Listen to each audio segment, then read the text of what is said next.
seandainya pun mereka meletakkan matahari di tangan kananku dan meletakkan rembulan di tangan kiriku, aku tidak akan berhenti dari urusan ini sampai Allah memenangkan aku atau aku binasakan.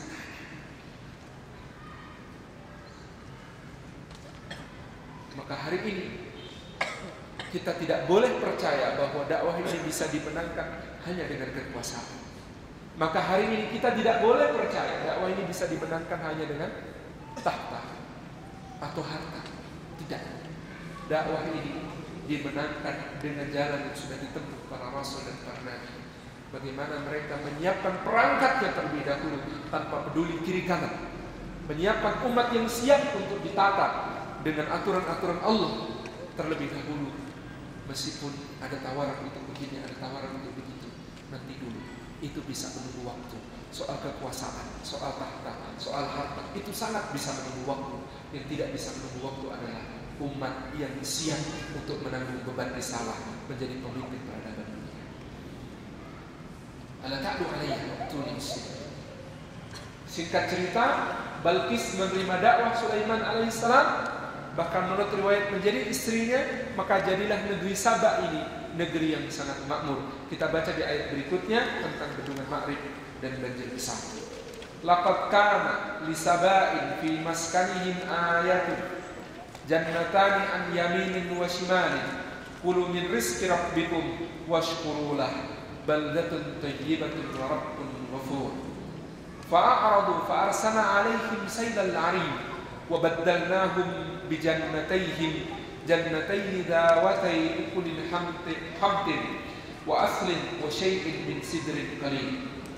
Allah katakan, laqad kana, benar-benar telah ada li Saba'in, bagi kaum Saba, fi maskanihim, di tempat tinggal mereka itu, ayat, sebuah tanda kebesaran Allah. Jannatani, ada dua kebun, an yaminin, dari sebelah kanan ia membentang, wa shimalin, dan dari sebelah kiri dia amat luas terbentang. Kulu, makanlah oleh kalian, min rizki rabbikum, dari rizki Rabb kalian, washkuru, dan bersyukurlah kalian lahu kepadanya. Baldatun, kalau demikian maka negeri kalian adalah thayyibatun, negeri yang indah, baik, jelita, penuh dengan kesuburan dan kebaikan. Wa rabbun, dan Rabb kalian adalah ghafur, Rabb yang maha pengampun. Fa'aradu, tetapi mereka berpaling. Fa'arsalna 'alaihim saylal 'arim, maka kami utus kepada mereka banjir bandang, bendungan yang jebol dan membinasakan semuanya. Wa baddalnahum, dan kami gantikan bijannataihim, terhadap dua kebun mereka itu, jannataini, dengan dua kebun, dawatay ukulil hamdin, yang memiliki rasa yang pahit, wa aslin, dan juga pohon asal yang berduri-duri, wa syai'in, dan sesuatu yang sedikit, min sidrin, dari pohon sidr yang buahnya kecil dan rasanya masam pahit, qalilin, sedikit sekali.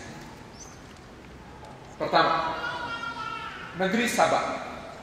Disebut negeri Saba, ditanyakan kepada Nabi, apakah Saba itu ya Rasulullah? Apakah Saba nama tanahnya? Ataukah Saba itu tempat negerinya? Ataukah Saba itu nama seseorang?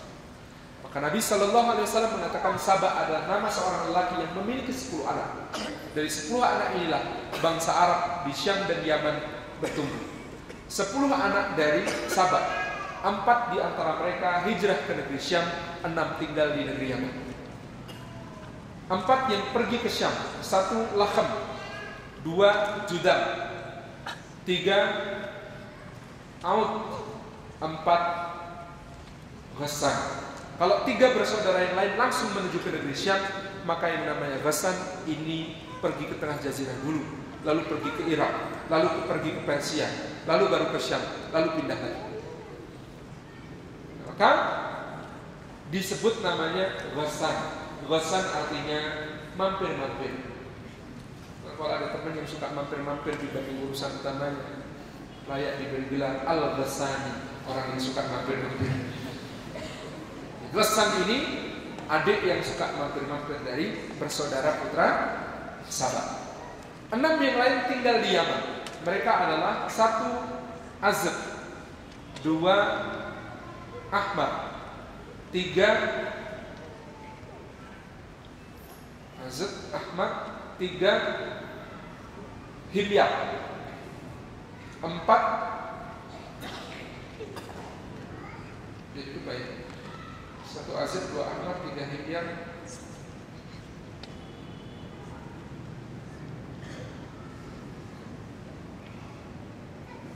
PR saya. Nanti saya ingat dulu. Nanti mudah-mudahan ini. Yang penting suku-suku ini 6 tinggal di negeri Yaman dan mereka membangun negeri Saba yang makmur. Dikatakan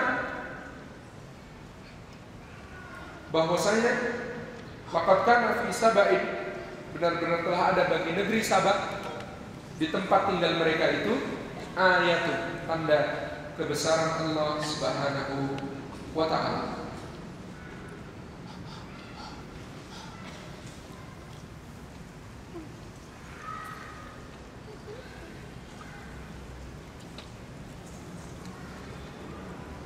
Mudij, Kindah,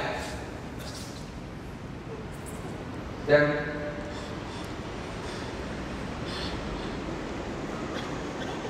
juga Hamadan. Ini suku-suku yang ketiga yang lain. Mudij atau Madaj sering dibaca begitu dua-duanya. Kemudian Kindah. Jadi kalau ada orang namanya Al-Kindi, nah itu dari suku Kindah, salah satu suku Arab yang tua dari keturunan Saba. Jannatan min yaminin wa shimalin. Ada kebun yang sangat luas membentang dari sebelah kanannya maupun sebelah kirinya, makmur sekali. Kiai Haji Munawwar Khalil dalam kelengkapan tarikh Nabi Muhammad menyatakan sesungguhnya produksi negeri Yaman mencukupi untuk sepertiga dunia pada saat itu. Pada saat di masa Sabak, maka produk Yaman berupa gandum, kurma, anggur, zaitun itu memenuhi kebutuhan sepertiga dunia. Sepertiga dunia yang dikenal tentu saja. Indonesia ini kan terra incognito gitu ya, karena yang belum dikenal. An yamin wa shimali, makmur sekali mereka. Disebut negeri Yaman. Kenapa negeri Yaman? Karena kalau kita berdiri di Ka'bah menghadap ke arah matahari terbit, menghadap ke timur, maka negeri Yaman itu berada di sebelah kanan. Yamin itu artinya kanan. Yaman negeri yang berada di sebelah kanan. Disebut Syam karena berada di sebelah kiri. Syam, Masy'amah, Ashabul Masy'amah artinya golongan kiri, gitu ya. Jadi negeri Yaman di sebelah selatan, negeri Syam di sebelah utara. Kul min rizqi rabbikum. Orang itu kalau beriman tinggal di negeri yang makmur, harusnya kita juga seperti itu. Tugasnya cuma 2. Kulu min rizqi rabbikum washkurullah. Cuma makan rizkinya Allah dan kemudian bersyukur kepadanya. Tapi orang Indonesia ini terlalu baik hati. Kita tidak memakan rizkinya Allah untuk kita, tapi kita mempersilahkan bangsa-bangsa lain yang makan. Oh, saya punya emas di Papua, tolong diambil ya. Oh, saya punya minyak di Kalimantan, diambil ya. Batu baranya juga banyak, tolong diambil ya. Jadi apa yang boleh terjadi? Satu syarat untuk negeri kita Baldatun Thayyibatun wa Rabbul Ghafur berkurang. Padahal dinyanyikan saat MTQ Baldatun Thayyibatun wa Rabbul Ghafur. Syaratnya satu hilang, yaitu hendaklah kalau dikaruniai Allah rizki dimakan. Jadi tugas kita cuma makan rizkinya Allah sama bersyukur. Itu sudah menjamin negara kita menjadi Baldatun Thayyibatun wa Rabbul Ghafur.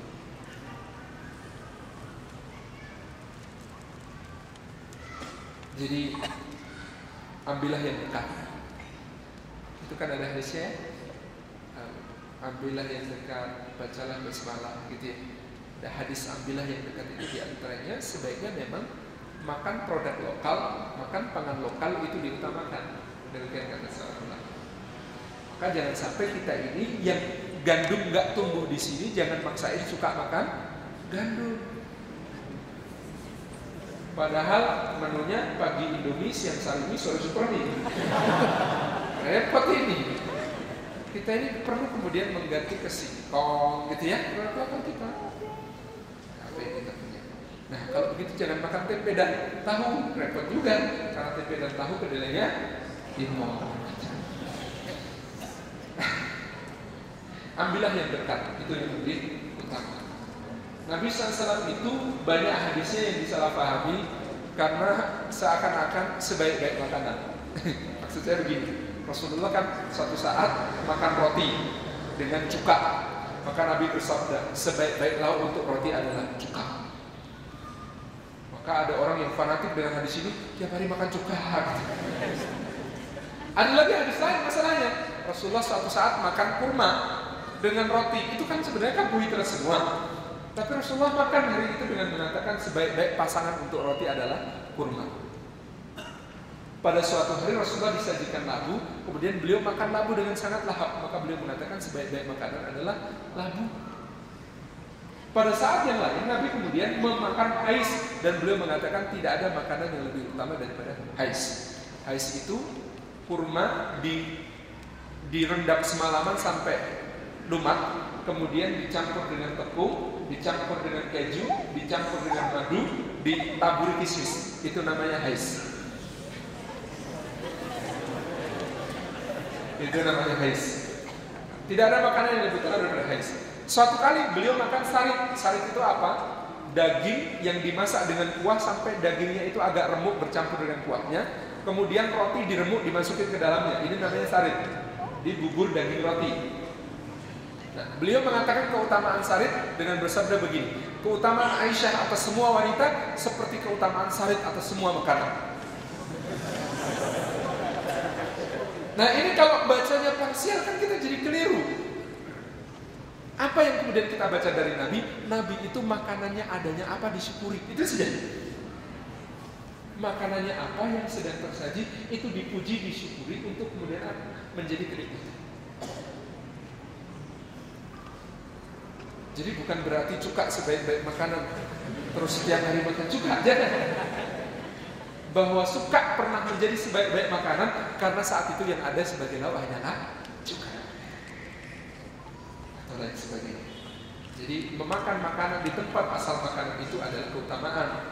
Maka jangan terlalu fanatik dengan makanan daerahnya sendiri. Kalau kita bepergian repot. Ustaz Fazil Adib pernah salah. Di Hong Kong beliau disajikan daging, makanan yang mewah-mewah setiap hari. Satu hari beliau mengatakan, oh ya jangan yang mewah terus seperti ini, yang sederhana saja. Oh apa Ustaz sukanya apa? Oh saya orang Jawa Timur ya biasanya suka pecel. Ternyata harga pecel di sana, harga pecel di Hong Kong karena teman-teman Hong Kong itu kemudian mengadakan pecel, harga pecel 3 kali lipat harga daging yang biasa disajikan ini. Kan merepotkan gitu.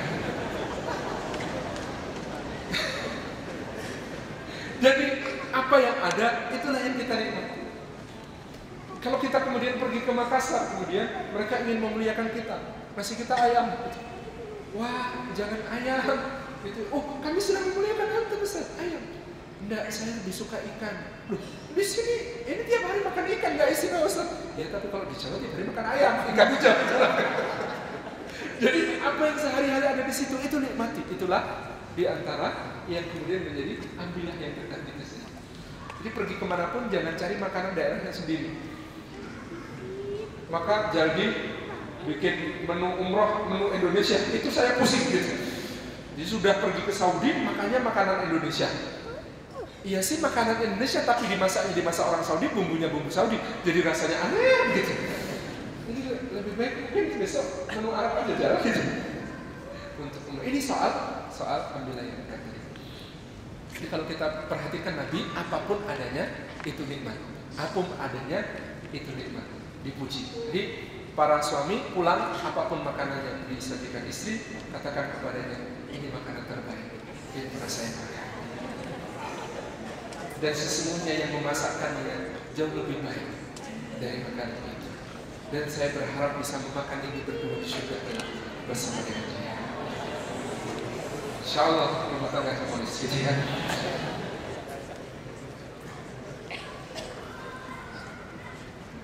Fa'aradu, tetapi kaum Sabah ini kemudian ingkar, berpaling. Fa'arsalna alaihim sailal arim, maka kami utus kepada mereka sailal arim. Sailan arim itu apa? Banjir besar, air bah yang kemudian, kata Ibnu Katsir tafsirnya, air bah yang warnanya keruh sampai tidak diketahui isi di dalamnya, nggak kelihatan. Air bah yang sangat keruh sampai apa yang ada di dalamnya nggak ngerti. Bisa jadi ada macam-macam logam, kayu apa di dalamnya itu nggak ketahuan.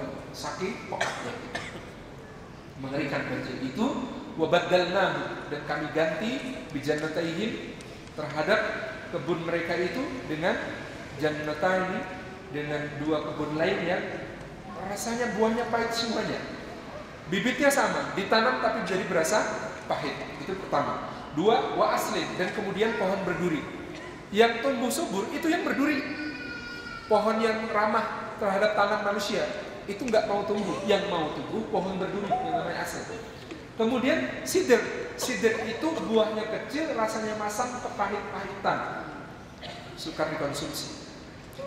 Jadi betapa berbaliknya keadaan yang semula makmur Kautsar itu menjadi sangat parah, sangat berat bagi orang negeri Sahabat. Tetapi ini masihlah tanda cinta Allah kepada negeri Yaman. Kenapa? Karena tadi Tilkal ayat mudamina bin nas. Kalau orang punya salah masih dihukum sama Allah di dunia, itu berarti masih disayang sama Allah. Tetapi kalau orang salah, pede dengan salahnya, bangga, terang-terangan dengan salahnya, lalu tidak mendapat hukuman di dunia, dia sedang menabung hukumannya untuk di akhirat. Maka hadis itu, idza ahabballahu qauman ibtalahum. Kalau Allah mencintai satu kaum, Allah menimpakan bala bencana kepada mereka. Maksudnya menjadikan mereka senantiasa berada di dalam keadaan insyak dan berjuang. Ibtalahum, Allah timpakan bala kepada mereka. Itu tanda cinta. Dalam konteks pribadi adalah hadis lain, idza ahabballahu al-mar' ibtalahu. Kalau Allah cinta kepada seseorang hamba, Allah timpakan bala kepadanya sampai tidaklah, jangan dibayangkan balanya gede-gede. Karena hadis itu mengatakan sampai tidaklah dia tertusuk duri. Jadi tertusuk duri itu bala, bencana, serem itu. Tertusuk duri itu. Mari kita mengecilkan cara pandang kita dalam cara pandang sel yang kena tertusuk duri. Tertusuk duri itu musibah yang sangat gede. Berapa sel yang mati gara-gara tertusuk duri itu. Serem gitu. Nah, tidaklah dia tertusuk duri gitu ya, kecuali gugur dosanya, naik derajatnya, meningkat kemuliaannya di sisi Allah SWT. Sedangkan ketika Allah Subhanahu wa taala tidak mencintai suatu kaum, maka Allah biarkan dia di dalam kelenaannya, dosa-dosanya ditangguhkan balasannya sampai di akhirat, sampai kemudian balasan itu disempurnakan kelak di dunia. Maka Fir'aun itu seumur hidup tidak pernah sakit. Dan tafsir Ibnu Katsir disebutkan manusia yang tidak pernah sakit sepanjang umurnya adalah Fir'aun. Sudah kaya, nggak pernah sakit, sehat selalu, gitu ya. Senang-senang hidupnya, gitu ya. Diperhamba, dipertuhan oleh rakyatnya. Enak banget hidup Fir'aun. Ditundakan oleh Allah Subhanahu wa taala karena kesombongan yang sudah mencapai batas sehingga Allah sama sekali nggak ada rasa kasihan kepada dia. Kalau Allah punya rasa kasihan kepada dia, maka Allah masih berikan musibah kepada dia untuk kemudian musibah itu mengesyarkan. Maka ada sahabat Rasulullah suatu hari dia tidak sengaja matanya melihat seorang wanita Ansar dan tertarik. Dia sangat malu. Di sahabat itu lucunya, kalau melakukan dosa khawatir ada ayat yang menjelaskan tentang dosanya. Di sahabat Ansar ini karena kemudian sangat malu atas dosanya, dia pergi ke padang pasir, tinggal di gurun berhari-hari. Sampai Rasulullah memerintahkan, cari fulan, saya nggak ketemu fulan berhari-hari. Ditemukan sudah dalam keadaan lemah, ya tinggal di gurun berhari-hari. Kemudian dibawa kepada Nabi SAW dan kemudian Nabi bertanya bagaimana keadaan wahai fulan. Ya Rasulullah, aku takut sekali seakan semua dosa itu merayap di seluruh tubuhku seperti semut-semut merayapi bangkai. Ya Rasulullah, mohonkanlah ampun untuk kepada Allah. Engkau termasuk yang diampuni insyaallah. Lalu dia mati. Orang mukmin itu kayak begitu. takutnya atas satu dosa itu membuatnya sampai merasa malunya sedemikian rupa sampai dia ini memisahkan diri karena takut sekali, malu sekali. Jadi satu hari ada orang datang kepada Imam Hasan al-Basri. Mudah-mudahan ini menjadi dengan kita. Kata orang itu dengan pedenya, Imam, saya sekarang kayaknya merasa dosa itu nggak ada hubungannya sama rizki. Saya kemarin berdosa, ternyata omset tetap lancar, tender tetap jalan. Jadi saya ini merasa kayaknya dosa nggak mempengaruhi rizki. Imam Hasan al-Basri kemudian bertanya, ya akhi, apakah engkau tadi malam qiyamul lail? Kata orang itu, tidak. Kata Imam Hasan al-Basri, maka bagi hamba-hamba Allah yang dicintainya, hukuman atas dosa bukan terputusnya rizki, tetapi terputusnya kemesraan dengannya. Kalau engkau sudah tidak kuat untuk bangun malam, itu karena dosa. Dan dosamu menghalangi engkau untuk bermesra-mesra dengan Allah Subhanahu wa Ta'ala. Dulu pada masa Bani Israel ada beberapa orang yang menghadap Nabi Bani Israel mengatakan, kami melakukan dosa, tapi mana hukuman dari Allah? Lalu kemudian Nabi itu mengatakan, Allah berfirman kepada kalian, apakah kalian tidak merasa telah hilang rasa manis dalam munajat kepadaku? Apa kalian tidak merasa kalian telah kehilangan nikmatnya beribadah kepada Allah?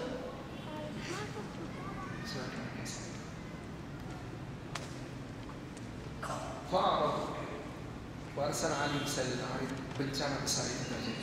Nah, beberapa saat menjelang bencana itu terjadi, ada seorang tokoh besar dari negeri Sabah ini, namanya Amr bin Amir. Amr bin Amir ini anaknya banyak. Amr bin Amir ini anaknya banyak. Nah, kemudian si Amr bin Amir itu satu malam mimpi. Mimpinya apa? Ada hewan kayak tikus besar itu bikin rumah di bawah bendungan Ma'rib. Kata dia, isyarat nih, bahaya nih kalau ada binatang bikin rumah di bawah bendungan, berarti bendungannya mau jebol. Maka dia kemudian hari itu melelang barang-barangnya, kebun-kebunnya, ternak-ternaknya, rumah-rumahnya, toko-tokonya, semuanya dilelang. Tapi harganya mahal kan? Dia rencananya mau hijrah. Nah, kaumnya bikin akal-akal. Anaknya yang masih kecil, anak yang paling bungsu, dibisik-bisikin. Bahasa Jawanya diajani. Diajani itu diajari yang jelek-jelek gitu. Nak, nanti kalau bapakmu manggil, kamu balas panggil. Kalau bapakmu bentak, kamu balas bentak. Kalau bapakmu marah, kamu balas marah. Kalau bapakmu nampar, kamu balas nampar. Kalau bapakmu nendang, kamu balas nendang ya. Bener, anak ini mau dipanggil bapaknya, "Woi nak, woi pak, sini kamu sini." Jangan kurang ajar ya. Kamu juga jangan kurang ajar. Berani kamu sama orang tua, berani kamu sama anak. Balas terus kata orang tuanya. Orang tuanya marah, didatangi kemudian dibentak keras, dan dia kemudian balas bentak keras. Sang bapak kemudian menampar anak ini, kemudian anak ini balas nampar bapaknya, plak gitu. Kemudian si bapak ini nendang anaknya kemudian balas nendang bapaknya. Kata si bapak, celaka, negeri ini sudah rusak sampai anakku pun jadi rusak. Terserah kalian hargai berapa barang-barangku, aku mau segera pergi. Siasat kaumnya berhasil. Barang-barangnya semuanya terjual murah. Gara-gara apa? Marah. Jadi kalau mau beli barang supaya murah, cara liciknya adalah bikin marah yang punya. Atau sebaliknya, kalau mau jual barang kepada seseorang, ada tipe-tipe tertentu yang kalau Anda mau jual barang kepada dia, bikin dia tersinggung. Gusmus Ahmad Mustafa Bisri, Kiai Ahmad Mustafa Bisri satu hari mengunjungi sebuah toko kamera. Yang itu berapa mbak?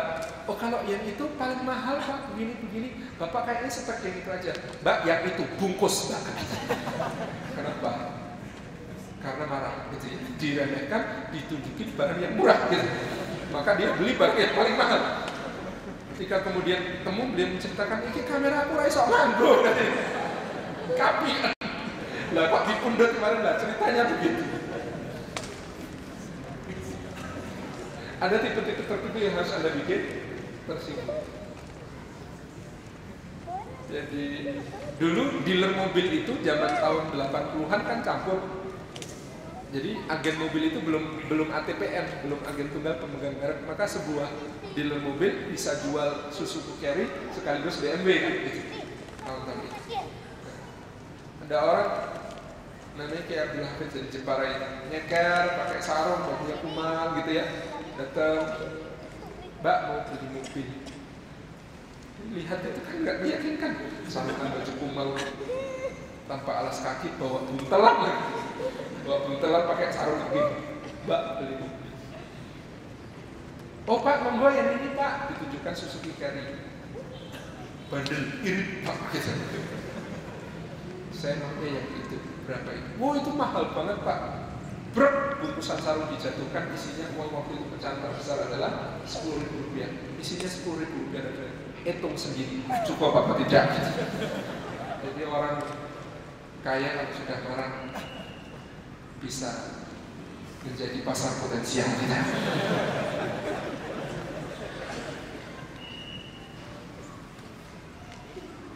Nah, si Amr bin Amir ini kemudian marah dan kemudian dia bergegas hari itu juga berangkat menuju ke arah utara, bergegas ke arah utara. Dua anaknya kemudian tidak mau melanjutkan pergi ke negeri Syam. Mereka kemudian tinggal di sebuah tempat yang namanya Yasrib. Dua anaknya ini namanya Aus bin Amr bin Amir dan Khazraj bin Amr bin Amir. Mereka tinggal di sebuah tempat yang bernama Yasrib karena tempat itu cocok untuk bertani. Sebab mereka nenek moyangku orang petani. Kan dulu nenek moyangnya bertani di bendungan Ma'rib, maka mereka mencari tempat ketemunya Yasrib, Madinah yang cocok untuk bertani, nanam kurma dan anggur. Dan itu mereka tinggal di sana.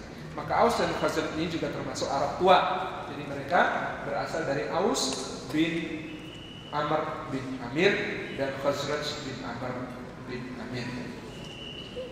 Kemudian ini migrasi gelombang ketiga dari Yaman menuju ke tengah Jazirah Arab. Yang pertama tadi kita sudah menyebut tentang keluarga Sabah, dan yang sebelumnya kita juga sudah menyebut tentang keluarga Ibrahim alaihissalam.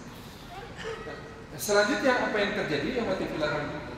Yang terjadi saat itu bendungan jebol, negeri itu hancur, tetapi mereka sanggup bangkit kembali, dan yang menjadi penguasa adalah suku Himyar. Maka disebut sebagai kerajaan Himyar di Yaman. Dari 10 anak Sabah tadi yang kemudian menjadi penguasa adalah kerajaan Himyar.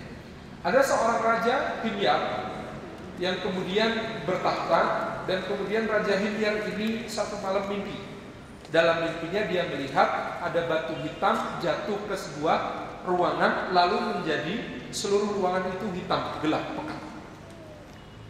Maka pada masa itu dia memanggil 2 orang ahli nujum.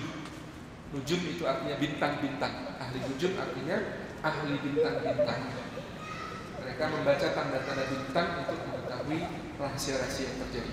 Pada saat itu memang belum dibatasi oleh Allah Subhanahu wa taala. Baru menjelang terutusnya Rasulullah SAW, setan-setan yang mencuri berita di langit itu dilempari dengan batu-batu berapi oleh para malaikat. Sebelumnya setan-setan itu masih agak punya keleluasaan untuk ngambil berita langit. Dan itu menjadi sumber bagi berita para ahli nujum ini.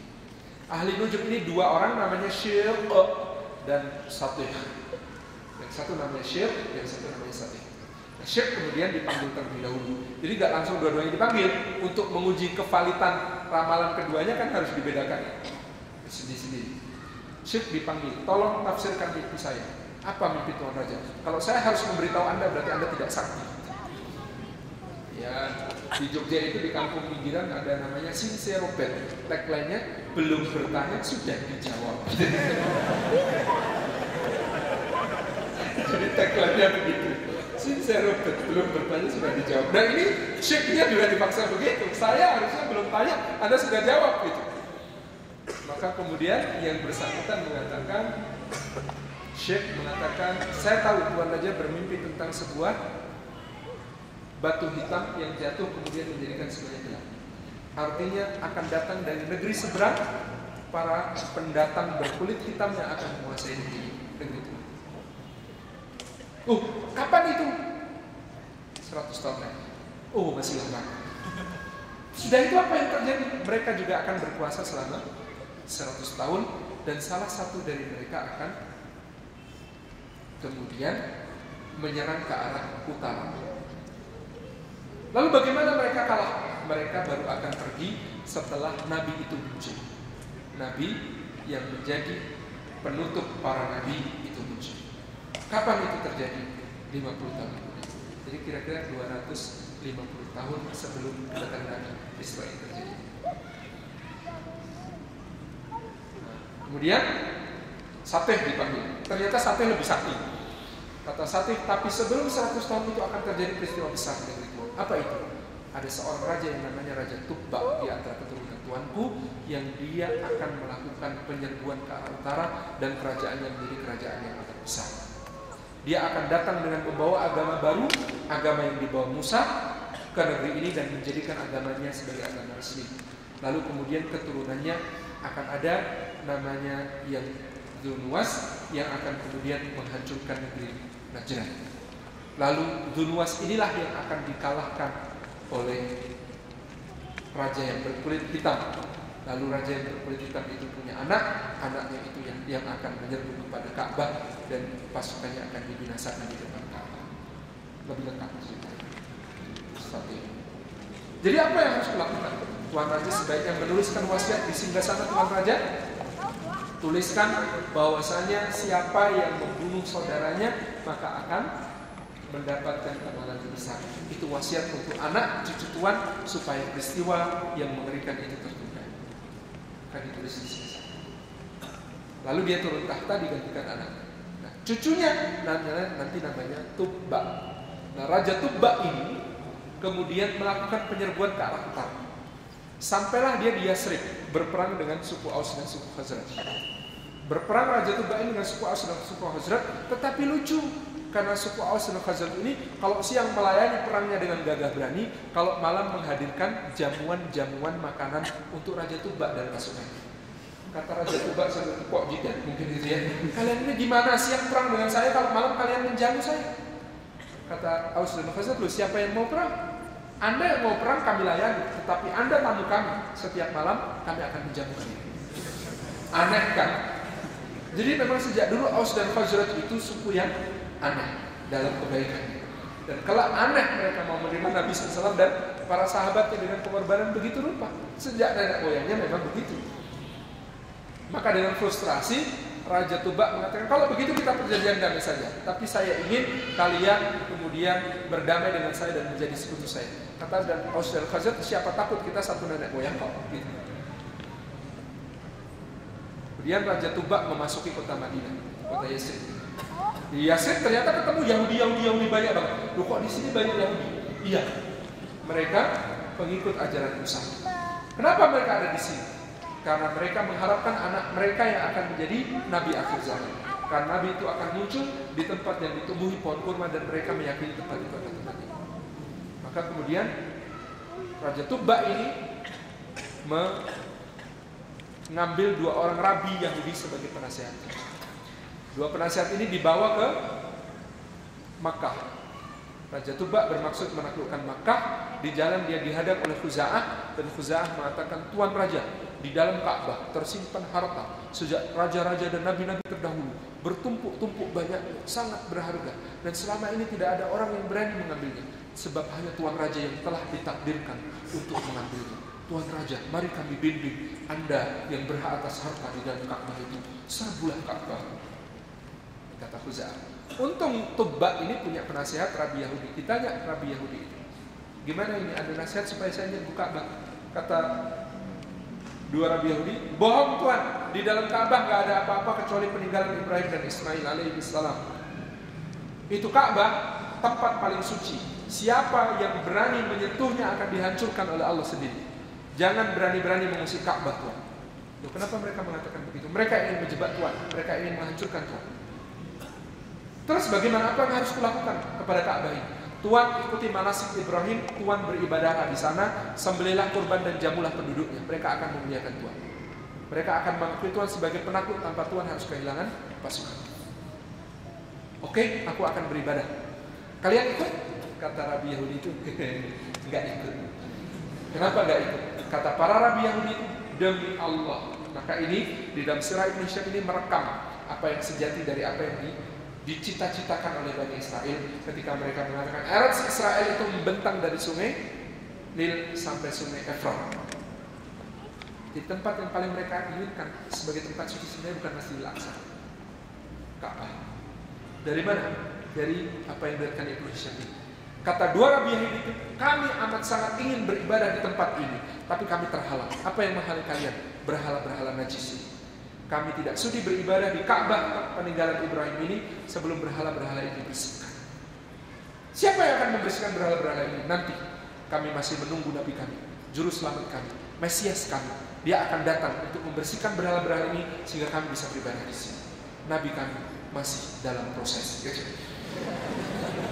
Jadi mereka itu yakin, pengen nunggu Nabi itu, dan mereka berharap itu dari keturunan mereka, Rasulullah SAW. Dan nanti ketika Rasulullah benar-benar membersihkan Ka'bah, orang-orang Yahudi ini sudah terlanjur kagol, bahasa Jawanya, sudah terlanjur dengki, sudah terlanjur benci kepada Rasulullah SAW. Mereka tidak mau mengikuti Rasulullah beribadah seperti cara beliau di Ka'bah, meskipun mereka dalam hati memendam hasad yang sangat kuat untuk beribadah di Ka'bah.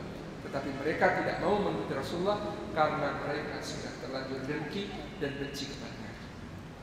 Pemuka kabilahnya namanya Huwai bin Akhtab, ketika kemudian ditanya oleh pemuka kabilah yang lain mengatakan, apakah dia Nabi itu?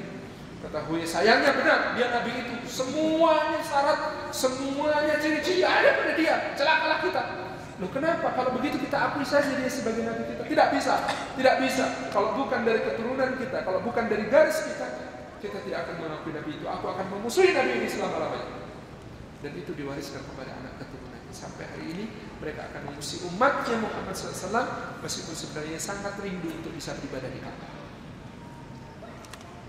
Jadi ketika era Israel itu dicita-citakan di atas bendera Israel, ada gambar bintang segi 6, di atasnya ada garis putih, di bawahnya garis putih, itu ada sungai Efrat dan sungai Nil.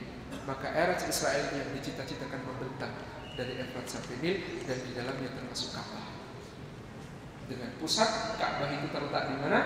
Jadi kalau Masjidil Aqsa itu ada di ujung bintang Davidnya, yang ada di tengah bintang Davidnya itu adalah Makkah. Jadi siapa yang merasa aman? Maka kita berterima kasih kepada pejuang-pejuang kita di Palestina, di Gaza, mujahid-mujahid kita di sana. Apa yang mereka lakukan? Firman Allah Subhanahu Wa Taala, dan ayat ini ditafsirkan oleh para ulama sebagai ahlu syam, ahlu syam, ahlu syam. Apa itu? Kalau Allah tidak menahan keganasan satu kaum dengan yang lain, niscaya rusak binasalah bumi ini. Jadi apa yang dilakukan Palestina itu bukan cuma untuk keperluan mereka. Mereka menjaga kemaslahatan seluruh bumi. Mereka mewakafkan dirinya untuk mewakili kita semua orang-orang beriman, mencegah kerusakan yang merata di semua muka bumi dengan berjihad di sana di garis depan. Maka kalau kita tidak punya rasa belas kasih kepada mereka, memang mereka tidak butuh belas kasih, tetapi kita harus mengasihani diri kita sendiri, karena seharusnya kita berterima kasih kepada mereka yang telah kemudian berada di garis depan, mewakili kita semuanya, mengorbankan dirinya untuk menghadapi bahaya besar, bencana besar. Kembali kepada Raja Tubba, maka Raja Tubba kembali ke Yaman bersama dua orang Rabi Yahudi ini.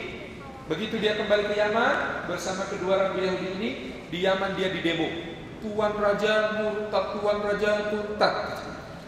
Kata Tuan Rajanya, kata Tubba, mari kita bertanding.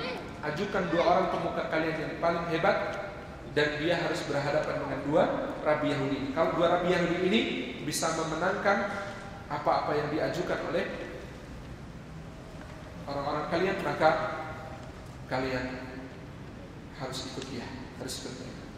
Orang-orang Yaman ini pintar, kata mereka, tidak, kita tanding api saja. Jadi pilih dua orang pemuka kalian untuk tanding api dengan dua Rabi Yahudi ini. Tidak, kami tidak akan bertanding api dengan mereka. Yang akan bertanding api adalah berhala-berhala melawan dua Rabi ini.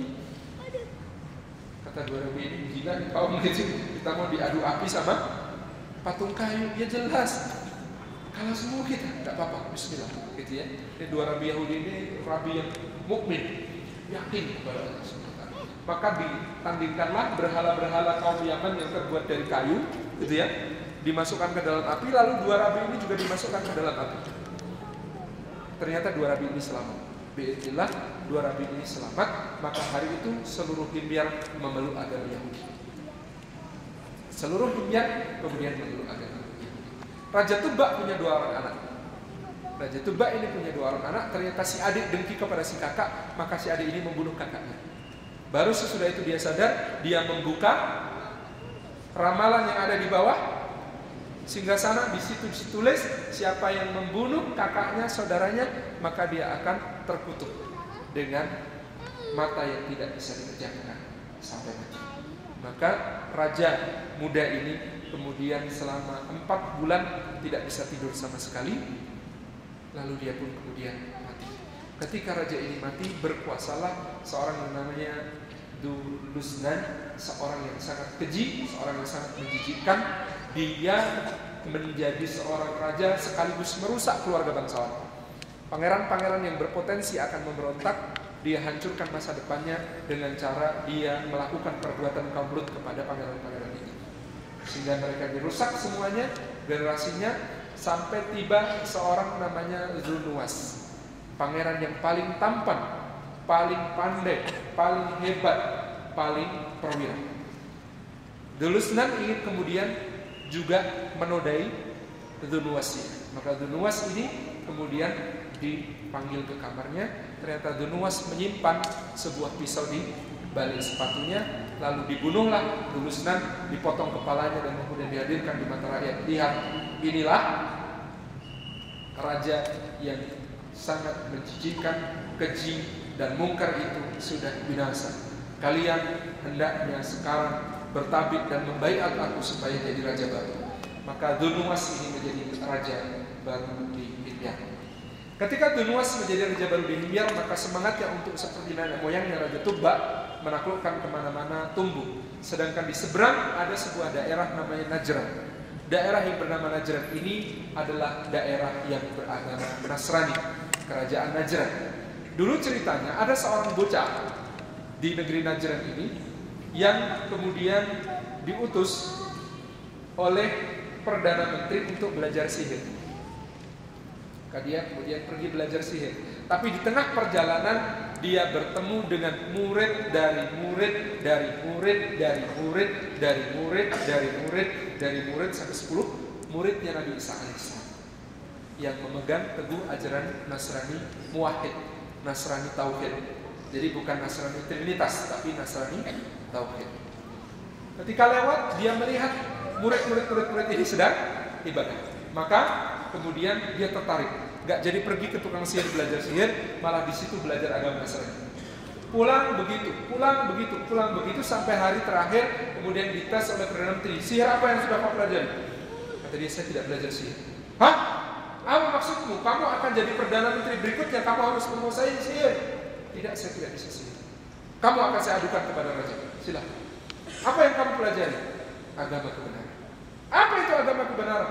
Yang diajarkan Isa Al-Masih alaihissalam. Maka raja pun murka. Anak ini kemudian diikat dengan batu, dijatuhkan dari tebing yang tinggi. Selamat. Anak itu kemudian diikat dengan batu, dimasukkan ke dalam lautan. Selamat lagi. Muncul lagi di hadapan raja. Anak ini lalu kemudian dibakar. Muncul lagi di hadapan raja. Jadi anak ini selamat terus. Kepada raja, Tuan Raja, sebelum bunuh saya kumpulkan seluruh rakyat di alun-alun. Nanti Tuan Raja berdiri di atas panggung. Kemudian katakan, sebelum menyentuh bagian dahi saya ini, aku bersaksi bahwa tiada ilah selain Allah dan Isa Al-Masih adalah utusannya. Lalu sentuh dahi saya. Hanya begitu caranya? Ya. Lalu sang raja kemudian melakukan itu. Aku bersaksi bahwa tiada ilah selain Allah dan Isa Al-Masih adalah utusan Allah. Disentuh dahi anak muda ini, mati. Kemudian seluruh rakyat meneriakkan apa yang tadi disampaikan raja. Aku bersaksi bahwa tiada ilah selain Allah dan Isa Al-Masih adalah utusan Allah. Seluruh negeri itu kemudian hari itu convert menjadi negeri Nasrani.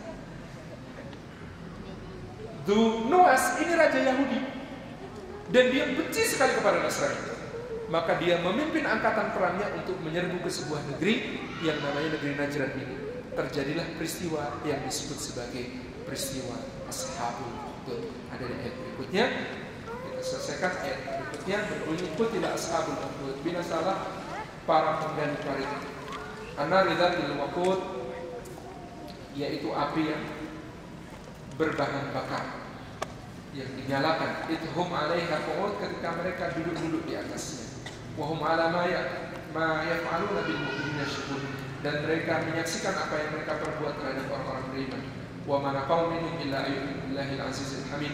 Dan tidaklah mereka itu menyiksa orang-orang beriman kecuali karena orang beriman itu beriman kepada Allah yang Maha Perkasa lagi Maha Terpuji. Peristiwanya 40.000 orang Najran digalikan parit, kemudian dinyalakan api dan satu demi satu dimasukkan.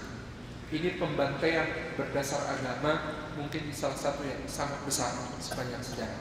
Ini Raja Yahudi membantai orang-orang Nasrani Najran yang muwahhid ini. Nah, ada satu orang Nasrani Najran yang selamat. Dia melarikan diri ke arah utara. Ketika itu, bagaimanapun juga meskipun beda akidahnya, ada Kristen Trinitas, maka Kaisar Romawi Timur dianggap sebagai pelindung umat Kristen sedunia.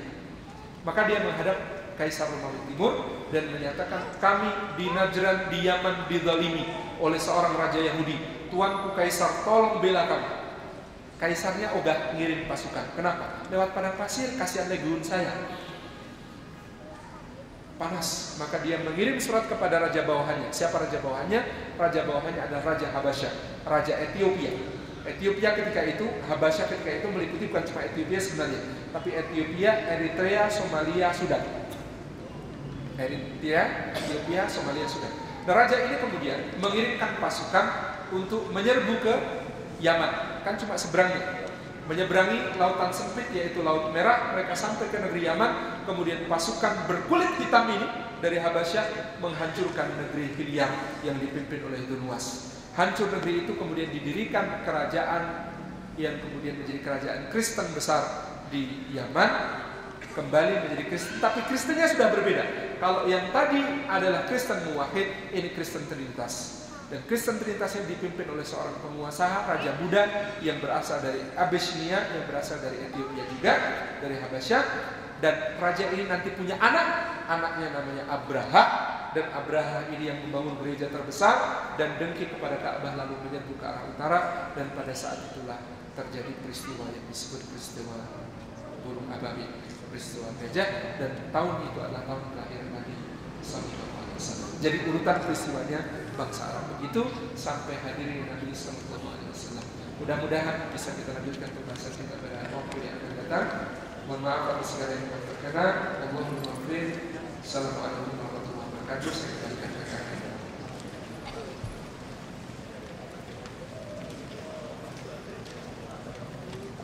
Satu. Bismillahirrahmanirrahim. Maghrib jam 17 tentang ayat Tuhan. Seberapa lama? 3. Oh, 3. 15.30 ya, 15 menit lagi. Paling satu kali ya. Satu, ya. Akhwat satu, nanti bisa siap-siap, mohon dibantu ini kan kalau ada yang wireless atau nanti ditulis. Ikhwan satu, boleh ada nanya dari Ikhwan? Saya nggak boleh. Sahih yang menyebutkan tentang suatu fakta sejarah bagi sayangnya riwayatnya sama kuat dan sama punya kelemahan. Yang satu menyebutkan umur 40, yang satu menyebutkan umur 28. Mana yang lebih masuk akal? Sebagian ulama seperti Syekh Al-Buti kemudian menyebutkan 28 itu lebih masuk akal. Kenapa? Dengan Rasulullah masih punya anak berikutnya banyak sekali. Masih punya Al-Qasim, masih punya Zainab, Ummu Kulsum, Ruqayyah, Fatimah, dan kemudian masih punya At-Tahir At-Tahir. Nah, kalau umur 40 kok kayaknya berudul sebanyak itu, anak berikutnya itu agak lebih muskil diterima. Apalagi wanita pada masa itu angka harapan hidupnya lebih pendek dibandingkan wanita pada masa sekarang. Itu contoh cara logika Syalbuti. Tetapi yang berpendapat 40 juga kemudian menyatakan memang Khadijah dikaruniai ijaz, dikaruniai sebuah keajaiban yang melebihi wanita yang lain. Ada alasannya begini. Toh ketika kemudian Rasulullah SAW berusia 40, Khadijah itu sudah terlihat ketuaannya pada usia ke 55 gitu. Jadi ini dua riwayat yang sama kuat. Sebenarnya kita bisa memilih yang lebih kuat kalau bersedia, kaidahnya begitu. Tetapi kadang-kadang selain mengambil yang lebih kuat, kita perlu mencari syawahid. Kita perlu mencari bukti-bukti yang lain yang menguatkan manakah yang lebih tepat sebagai pendapat. Yang ketiga, kalau kemudian kita memang tidak menemukan mana yang lebih kuat, atau bahkan semuanya lemah, maka tugas kita bukan memfokuskan diri pada fakta, tetapi pada ibrahnya, pada pelajaran yang bisa diambil. Maka dalam Quran kita melihat redaksi kalimat yang diucapkan Musa kepada Fir'aun dalam suatu peristiwa, misalnya dalam beda ayat bisa berbeda, tetapi itu dimaklumi karena ketika itu Musa tidak bicara dalam bahasa Quran. Jadi itu terjemah dari apa yang disampaikan Musa dulu disampaikan oleh Allah Azza wa Jalla, maka perbedaan versi itu sangat bisa dimaklumi. Kalau perbedaan diksi dalam bahasa Arabnya sangat bisa dimaklumi. Karena Allah hendak menekankan ibrah dalam peristiwa ini, ibrahnya diperkuat ininya, dalam ayat yang lain ibrahnya diperkuat ininya. Meskipun peristiwanya sama, kata-katanya kemudian seharusnya sama, tetapi ibrah yang diambil bisa berbeda. Jadi ini kondisional. Kemudian kalau kita bertemu dengan kawan, kita menjelaskan kembali, kalau Anda di sebuah forum ilmiah yang harus dipertanggungjawabkan semua penyampaiannya, Anda boleh menyebutkan semuanya dengan rujukan sekalian. Tetapi kalau tidak, cuma sekedar cerita lalu, kita juga tinggal menyebut salah satu versi, menyebutkan begini. Kita tidak perlu menyebut semua versi. Kita menyebut semua versi cerita, maka akan kemudian kita berlama-lama. Demikian pula kita ditanya hukum oleh seseorang dalam fikih misalnya, itu kita lihat orangnya. Ini orang kalau dijelaskan semua ikhtilaf ulama malah bingung atau bisa memutuskan. Karena ada yang tanya hukum satu, hukumnya ini apa? Sebentar, saya jelaskan. Imam Abu Hanifah berpendapat begini. Imam Malik berpendapat begini. Imam Asy-Syafi'i berpendapat begini. Nah, terhadap qaul Imam Syafi'i ini, Imam Nawawi berpendapat begini, sedangkan Imam Ibnu Hajar Al-Asqalani memberi keterangan begini. Nah, kemudian nanti Imam Ahmad bin Hanbal menyatakan demikian. Nah, dalam syarahnya Ibnu Qudamah Al-Maqdisi menyatakan demikian. Sedangkan kemudian Ibnu Taimiyah menyatakan demikian. Semuanya berpakar dari pendapat Imam Ahmad. Terus yang benar gimana? Ya silakan dipilih pendapatnya. Saat saya tuh tanya hukumnya apa, bukan tanya pilihannya A, B, C, D, E, F, G. Nah, ada orang yang kemudian berikan pilihan yang kemudian kalau ulama dulu ditanya bukan yang paling betul. Imam Syafi'i itu sukanya menjawab dengan aku lebih suka pendapat ini. Kalau saya lebih suka pendapat ini. Karena persoalan fikih lebih beragam lagi. Satu perkara hukumnya bisa 10. Dari haram sampai wajib dalam satu keadaan. Ini contoh gitu ya. Maka dulu saya menyampaikan dalam soal yang kemudian ada yang menyatakan ikhtilaf ulama, ini bid'ah, ini apa, kemudian berbeda-beda. Sikap kita harus berbeda dengan bid'ah yang asli pakai shot bid'ahnya. Contoh, mengadani mayat sebelum ditimbun, sebelum dikubur. Itu aja ulama yang mengatakan sunnah. Kok sunnah bagaimana? Karena dulu yang namanya azan bayi itu kemudian diadani, bayi itu diadani. Maka demikian pula dikiaskan kepada bayi yang memulai kehidupan. Orang yang mati karena dia memulai kehidupan di alam kubur, maka diadhankan pula. Nah, ada ulama yang berpendapat begitu. Meskipun Ibnu Hajar Al-Asqalani Al-Asy-Syafi'i menyatakan yang namanya adzan itu terkait kepada sholat. Segala sesuatu yang menghubungkan adzan dengan yang di luar sholat, maka harus ada dalil khususnya. Kalau kemudian tentang bayi lahir ada dalilnya, meskipun sebagian sahabat kami memandang dalilnya tidak cukup kuat, tetapi kami memandangnya bisa diamalkan. Sedangkan dalam kasus mayat kata Ibnu Hajar Al-Asqalani tidak ada keterangan satupun yang menyebutkan itu sesuatu yang ditentukan. Maka kami lebih memandang hal itu sebagai bid'ah. Dan contoh, ada orang yang kemudian diterangkan, oh begini, oh iya, kalau begitu enak ya, jadi ada pilihan-pilihannya, oh iya, tapi jangan sampai talfir, jangan sampai kita campur aduk seenak kita. Contoh di Indonesia ini yang sering disorot sebagai ulama karena talfir adalah bayar zakat pakai uang tapi ngitung mutnya pakai mazhab Syafi'i. Yang menyatakan bolehnya zakat dibayar dengan uang itu mazhab Hanafi, bukan mazhab Syafi'i. Maka kalau mau pakai pendapatnya mazhab Hanafi, ukuran mutnya juga harus ukuran mut mazhab Hanafi, dan itu agak mahalan dikit karena takarannya takaran bisnis, bukan takaran beras. Jadi bukan 2,5 kg beras, tapi 3,5 liter kismis. Nah, harga 3,5 liter kismis berapa? Kalau di Jeddah itu, wah agak mahal itu. Gitu. Nah tanyain saja 3,5 liter Christmas harganya berapa? Itu zakatnya. Gitu. Jadi kalau zakat pakai uang itu beda dengan mengganti dengan beras. Itu salah satu yang disorot ulama. Tapi kita memang talfid dalam masalah ini. Saya banyak melihat takmir masjid itu talfid. Jadi dicampur yang namanya zakat pakai uang itu pendapat mazhab Hanafi, tetapi ukuran notnya kok milih pakai mazhab Syafi'i. Nah, mazhab Syafi'i yang paling ringan, gitu ya. Ukuran notnya itu adalah 2,5 kg makanan pokok itu. Gitu. Nah ini, jadi lihat orangnya juga, siapa yang tanya gitu ya. Maka Nabi itu juga ketika ada yang tanya, lihat siapa orangnya. Ditanya, ayu afdalil amal, mana amal yang paling utama?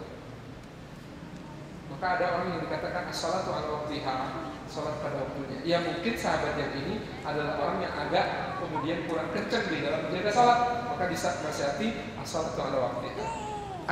Ayu amali afdal, mana amal yang paling utama? Ada yang kemudian dijawab birrul walidain. Mungkin yang sedang dijawab ini adalah orang yang kurang memperhatikan orang tua. Dan seterusnya.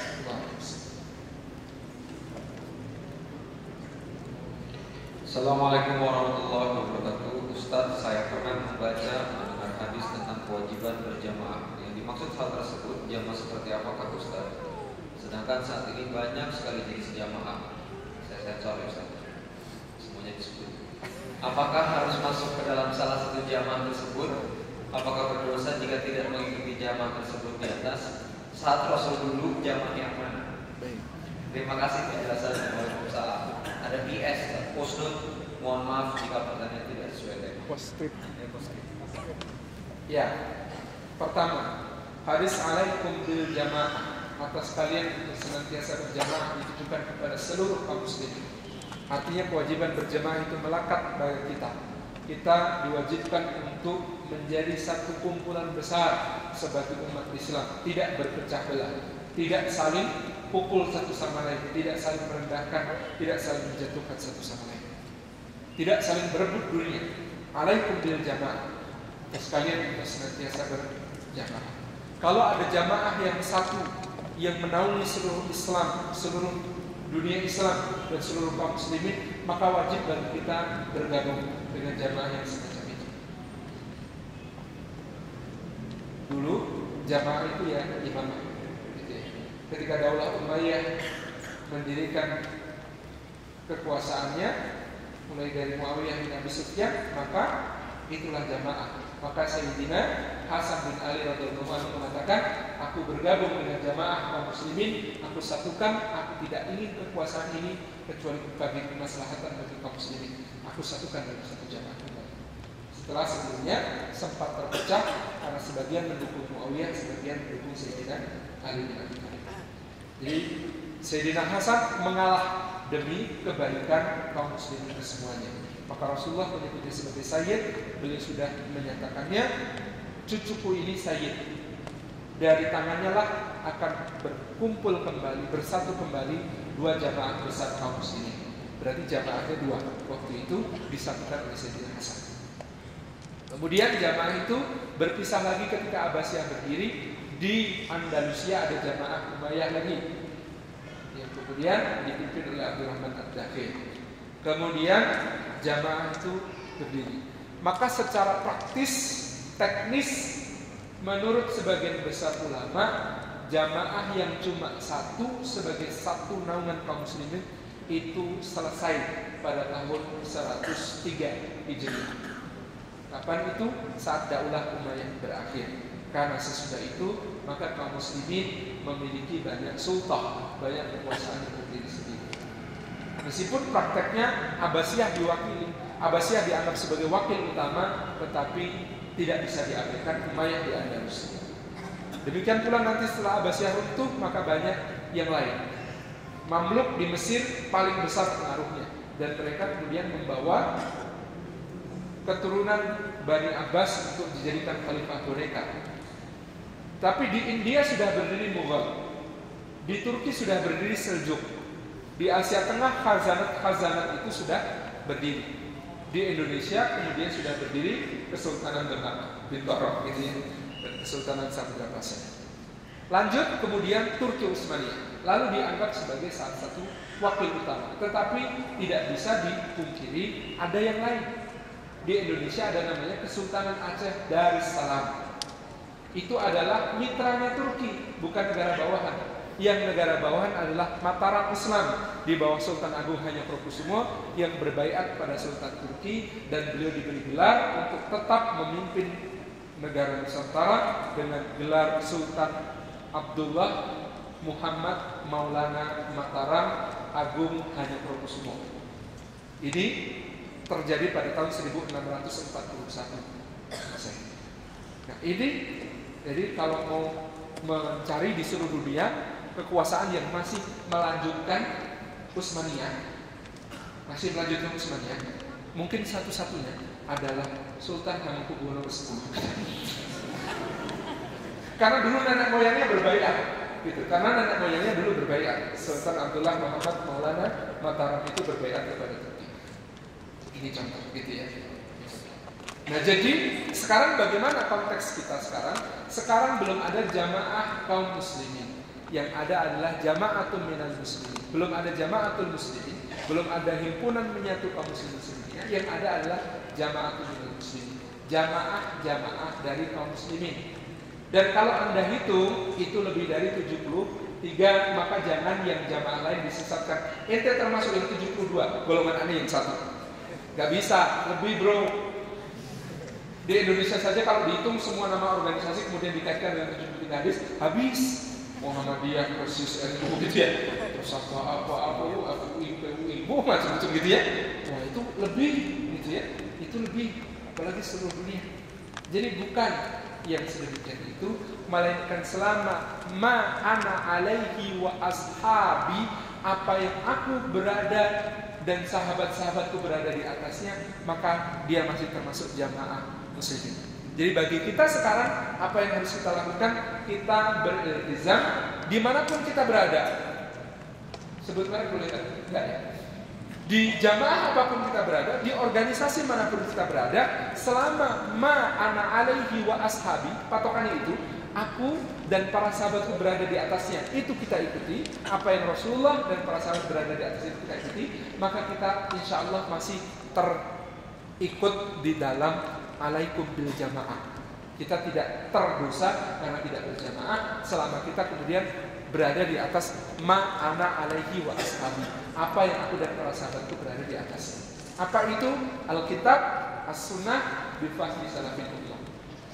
Kitab, Quran dan sunnah ini dengan pemahaman sesuai dengan pemahaman mereka, maka kalau kita mengikuti itu dimanapun kita berada. Di NU, ahlan wa sahlan. Kita punya kawan-kawan NU yang sangat kuat, sangat kukuh memegang sunnah. Ada kawan-kawan di Sidogiri, ada kawan-kawan di Banyuanyar, ada kawan-kawan di berbagai macam tempat yang lain. Di Muhammadiyah, falyatafaddal. Jangan mencari Muhammadiyah di Jogja, mencarilah Muhammadiyah di Jawa Timur, katanya begitu. Karena Muhammadiyah di Jogja tinggal menjalankan aset yang sudah sangat banyak, sementara Muhammadiyah di Jawa Timur masih berjuang. Gitu. Nah, yang masih berjuang itu yang biasanya masih asli gitu.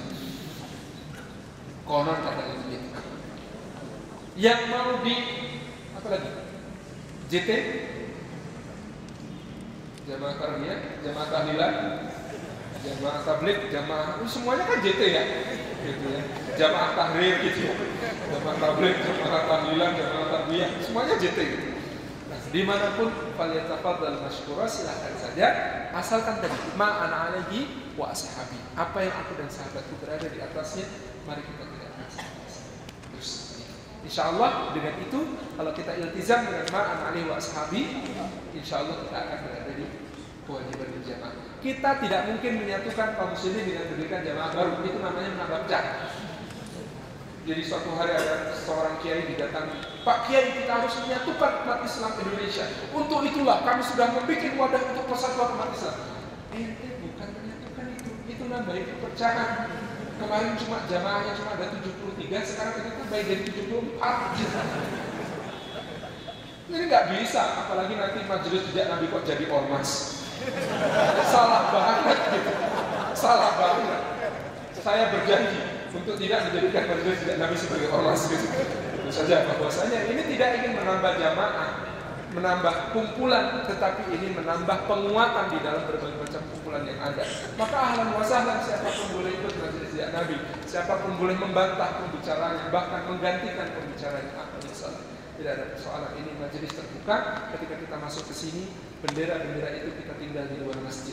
Kita bersama di sini untuk melihat apa yang ada di dalam ma'ana alaihi wa'asah. Kita berdoa kepada Allah Subhanahu wa taala untuk menutup kajian kita kali ini. A'udzubillahi minasyaitonir rajim. Bismillahirrahmanirrahim.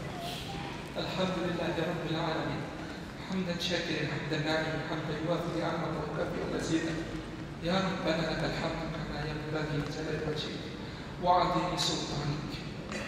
Allahumma salli wa sallim wa barik ala sayyidina wa habibina wa syafi'ina wa maulana Muhammad wa ala alihi wa ashabihi wa dhurriyyatihi wa kulli man ittaba'ahum bi ihsan ila yaumiddin ya dzal jalali wal ikram. ربنا اغفر لنا ولإخواننا الذين سبقونا بالإيمان ولا تجعل في قلوبنا غلا للذين آمنوا ربنا إنك رؤوف رحيم. ربنا اغفر لنا ولوالدينا وارحمهم كما ربونا صغارا. ربنا ظلمنا أنفسنا وإن لم تغفر لنا وترحمنا لنكونن من الخاسرين.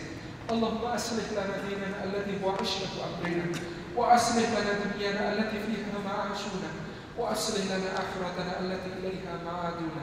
اللهم إنا نسألك رضاك والجنة ونعوذ بك من سخطك والنار. اللهم إنا نسألك الهدى والتقى والعفاف والغنى. اللهم إنا نسألك سلامة في الدين وعافية في الجسد وبركة في الرزق وزيادة في العلم وتوبة قبل الموت ورحمة عند الموت ومغفرة بعد الموت. اللهم هون علينا من سكرات الموت والنجاة من النار والعفو عند الحساب. ربنا هب لنا من أزواجنا وذرياتنا قرة أعين واجعلنا للمتقين إماما. ربنا آتنا في الدنيا حسنة وفي الآخرة حسنة وقنا عذاب النار. سبحان ربك رب العزة عما يصفون وسلام على المرسلين. الحمد لله رب العالمين.